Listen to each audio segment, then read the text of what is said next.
ଏକ ଛୋଟ ସହରରେ ଜନ୍ମ ହୋଇଥିବା ଗୋଟିଏ ସାଧାରଣ ଟୋକା କିନ୍ତୁ ସ୍ୱପ୍ନ ଥିଲା ବଡ଼ ସ୍ୱାଧୀନ ଭାରତର ସ୍ୱପ୍ନ। ହ୍ୟାଲୋ ଗାଇସ୍, ମୁଁ ଆଜି କହିବି ଏମିତି ଏକ ମହାନ ବ୍ୟକ୍ତିତ୍ୱ ବିଷୟରେ ଯାହାକି ଆପଣଙ୍କୁ କେହି କହିନଥିବେ। ଖାଲି ଆପଣଙ୍କୁ ଦେଖିବାକୁ ମିଳିବ RV11ରେ। ଆଉ ଭିଡ଼ିଓଟିକୁ ଶେଷ ପର୍ଯ୍ୟନ୍ତ ଦେଖନ୍ତୁ। ହ୍ୟାଲୋ ଗାଇସ୍, ନମସ୍କାର। ଏକ ଛୋଟ ସହରରେ ଜନ୍ମ ହୋଇଥିବା ଗୋଟିଏ ସାଧାରଣ ଟୋକା କିନ୍ତୁ ସ୍ୱପ୍ନ ଥିଲା ବଡ଼ ସ୍ୱାଧୀନ ଭାରତର ସ୍ୱପ୍ନ। ସେ ହେଲେ ଆଉ କେହି ନୁହଁ, ଆଶଫାକୁଲ୍ଲା ଖାନ୍। 1900 ମସିହାରେ ଜନ୍ମ ନେଇଥିବା ଏକ ଛୋଟ ବଡ଼ ଦେଶ ପାଇଁ କିଛି କରିବାକୁ ଚାହୁଁଥିଲେ। ସମୟ ବଢ଼ିଲା ଏବଂ ସେ ଯୋଗ ଦେଲେ ହିନ୍ଦୁସ୍ତାନ ସୋସାଲିଟି ରିପବ୍ଲିକେସନ୍ ଆସୋସିଏସନରେ ସେ ଅଂଶଗ୍ରହଣ କଲେ।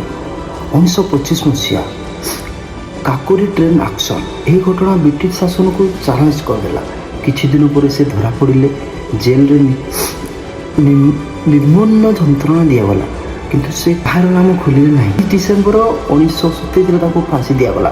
ଫାଶୀ ପୂର୍ବରୁ ସେ ହସିକି କହିଥିଲେ, ମୋର ଜୀବନ ଦେଶ ପାଇଁ ଅର୍ପିତ। ଏହି ଯୁବକ ବଳିଦାନ ଆଜି ମଧ୍ୟ ଆମ ଦେଶଭକ୍ତିକୁ ଶିଖାଏ ଯେ ସେ କେତେ ଆମ ଦେଶ ପାଇଁ ମହାନ, ଆମ ଦେଶ ପାଇଁ କ'ଣ କରୁଛନ୍ତି। ଆଶଫାକୁଲ୍ଲା ଖାନ୍ ଯେ ମରିଗଲେ ନୁହେଁ କିନ୍ତୁ ଅମର ରହିଗଲେ। ତାଙ୍କ ଦେହ ସିନା ମରିଗଲା, ମାନେ ଚାଲିଗଲେ ଜୀବନ ଛାଡ଼ି, କିନ୍ତୁ ଅମର ରହିଗଲେ।